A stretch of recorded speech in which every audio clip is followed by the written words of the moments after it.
Hello and welcome. Welcome to the top of the world. What's going on today then? Spring is sprung. You see the leaves starting to come on the trees? There's a hint of green in the trees. That's all happened in the last 48 hours. Anyway, kayaks and canoes. Now this is a shed, pretty much untouched in quite some time. Anyway, what the owner wants is he wants to be able to rack his canoe and his kayak up here. He also wants to not have a shed looking like this. So, it's a pallet floor, it's a semi-enclosed building. What you can't do is put down anything decent on the floor. Why? Well, because there's holes in the roof, there's no ridge, and it's a semi-enclosed building. And we're not worried about the rain. Only rains occasionally here, but it does snow for 7 months of the year. And then it blows. So, what I have done, is because there's a pallet floor here, is I've actually nailed down a slightly better floor so I can create storage underneath the kayaks. Because another thing that you need storage here for is wheels. Lots of wheels and tyres, because we have 2 sets per vehicle, sometimes 3 sets per vehicle. Then there's garden chairs, barbecues, all the kind of stuff that goes outside. Where are we? Oh yeah, where are we? We're right next to the hot tub building. There, which we've got to finish today. Anyway, that's a task. I put down a floor. Oh, it's not a good floor. Don't need to be a good floor, because the water has to pass through in the spring. And since we're not enclosing this building, we were going to enclose the building, but now we're not. I need to be mindful of that. So let's build a couple of racks. There we go. Now there's plenty of room for storage. All underneath there, on the 2 ends of the racks. After that rack, there's another shelf up there. I've picked up some of the big items, but I know that he wants to tidy this up, so now he has plenty of room to store, and that should be empty. Yeah, that needs a ride-on mower in there, that's what that needs. Anyway, there we go. That's that little job done. Well, I say little job. It wasn't that little a job. Done? Okay. So now we're into spraying.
Hello and welcome. Welcome to the top of the world.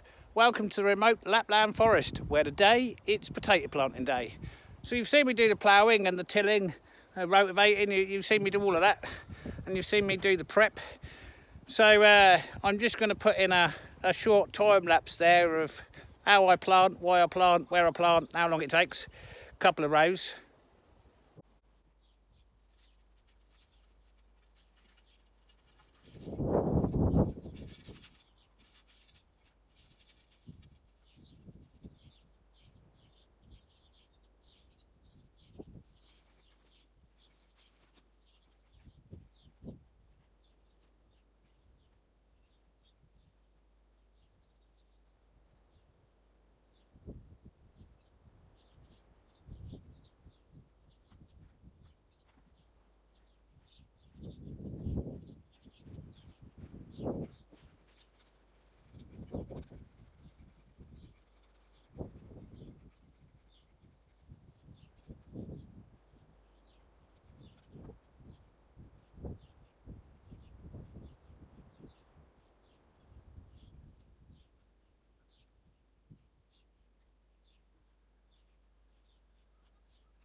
All right, with that done, let me show you the result of the labour of my work for who knows how many hours, but I started early this morning. It's now 1400 and I've had enough. My back says that's it.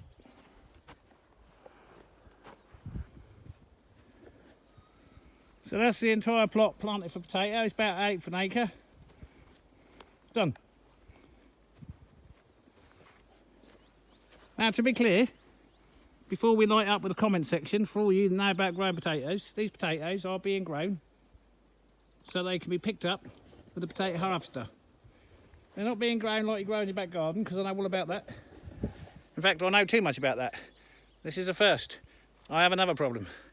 Because, well, you've seen me plough it, and anyway, it's all been done with a week, from raw within a week. What I got is a lot of coarse grass wheat. It's everywhere, and there's loads of it. So my fight this year is going to be against the grass and the weeds. It just is. And that's the downside of doing things the way I've done them. In September, October, late September, early October, I'm going to plough this deep and leave it open during the winter, and that will sort my problem out. But this year I've got to go now. That's what I got. So what did we end up with? 2, 4, 6, 8, 10, 12 rows. 12 rows from that to that, 4 days. No fertiliser. So the ground's not particularly fertile. It's not particularly good ground. It's not very loamy. It's got a lot of weeds in it. We're going to see what we get produced. And of course, I've never used a potato harvester before. So I've done my rows according to not the big tractor, because that won't work, according to a small tractor and according to the potato picker that I have access to. However, I have been offered a potato picker, but the cast gears are broken. Not quite sure what I'm going to do about that yet. Anyway, I might have a go at fixing it. But that's where we are today. It's been a funny old week. Not sure whereabouts I'm going to pop this part in the video, but it won't be at the beginning, because at the beginning of the week I had to set some anchors in the wall and finish off a little spraying job. Then I think you've seen me plant some potatoes. So I wandered off down the road, and the railway here, for those that you know, the railway line runs just a few metres over there. They're renovating the bridge that goes across the big river under which I fish. Well, I don't actually fish underneath that river, under that bridge, but anyway. So I've gone down there and I've seen the man, and I've asked him if I can have anything that they're throwing away, as you would. And he's like, yeah, you can take it all. I wasn't quite sure what they were throwing away, if I was honest. Anyway, today's Sunday, so this was 4 or 5 days ago, maybe. Who knows? I know today's Sunday. Why do I know today's Sunday? Because I have to ring my mother today. That's how I know it's Sunday. Anyway, so this morning, early, I heard a rumbling, and I'm like, what's that? And a big machine comes up the road, and it's a big forklift, and he's dumping lots of wood, almost on my door, lots of wood. I'm like, why is he putting it there? So I goes down and sees him. I said, you're putting it there? He said, yeah, I can't come into your yard, not allowed. Just put it there. If you want it, take it all. Okay, so I have been, and now I've been stacking, and I've got a lot more to sort. Let me show you how my fortune turned around. And this was because, you know, I live in the most remote place in Europe and the third most remote place in the world.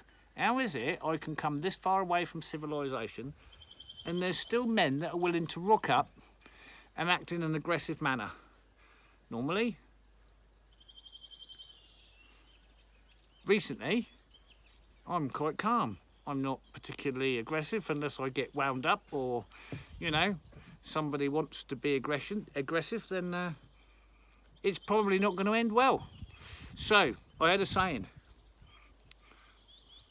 and I could apply that to the woks. Where's the bird? I call them woks. The rest of the world, I think, are calling them wakes. Don't knock on my door, because it'd be the last fucking door you ever knock on. Let me show you about this wood here, where I got it from. So I've actually been working quite hard to clear up the yard. Nope. Wow. Now, I've just stacked all that. That was just in a big mess.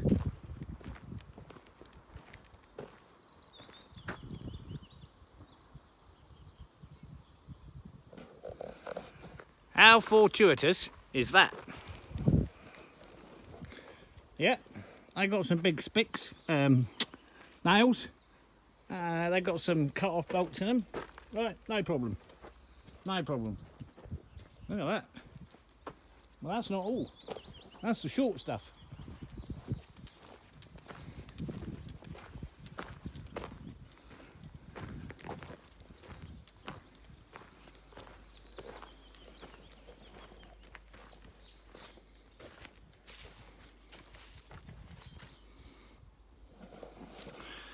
Kind of odd. This area here was a right mess yesterday, and I cleaned it up, and this morning I filled it up.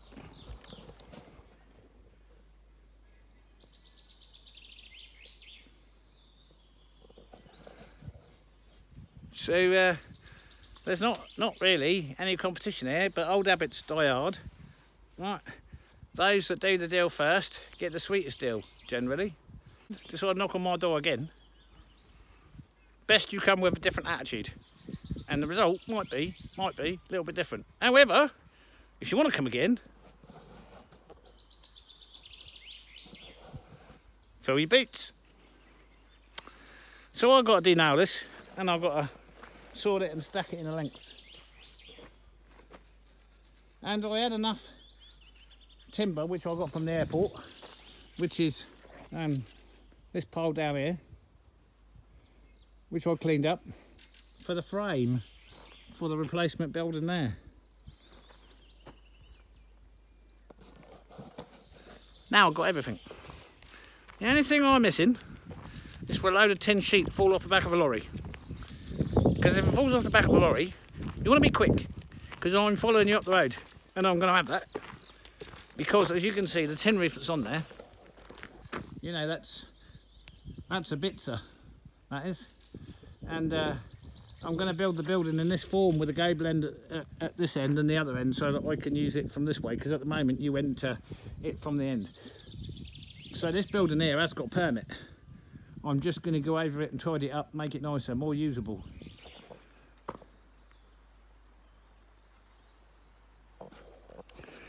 How was Casper during this unexpected, weird confrontation that, you know, not the right place, definitely not the right place. How did Casper operate?